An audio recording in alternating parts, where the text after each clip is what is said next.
అనేక సంవత్సరాలుగా సినిమా రంగంలో సినిమా పరిశ్రమలో కష్టపడుతున్నటువంటి పెద్దలు, విజయం సాధించినటువంటి వాళ్ళు, మాన్యులు ఇక్కడ చాలామంది ఉన్నారు. నేను కొత్తవాడిని. ఇప్పటివరకు 78 సినిమాలు అయిపోయాయి. అందులో కొత్తవాడిని నేను. నాకు సినిమా రంగం గురించి తెలియదు, నాటక రంగం గురించి తెలుసు. నాటక రంగంలో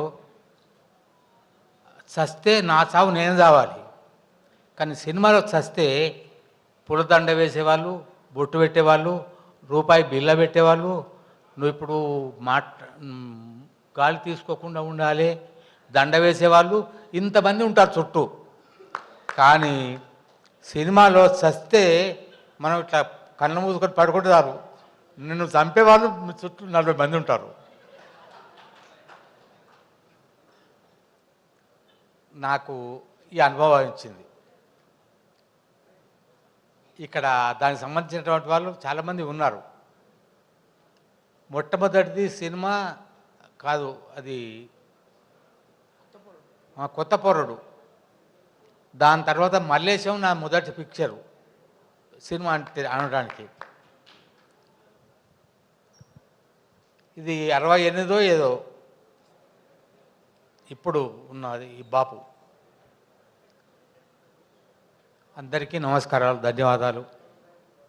మీరందరూ ప్రోత్సహిస్తే నాలాంటి వాళ్ళను కూడా మంచి స్థితికి రావడానికి అవకాశం ఉన్నది.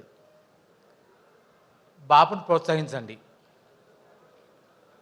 మీ బాపును ప్రోత్సహించినట్టు చిన్నపిల్లలు ఆడుకుంటే మంచిగా నడుస్తున్నా అంటారు. ఇప్పుడు నాకంటే ఎక్కువ కాలం ఈ భూమి మీద ఉండేవాళ్ళు మీరందరూ కూడా.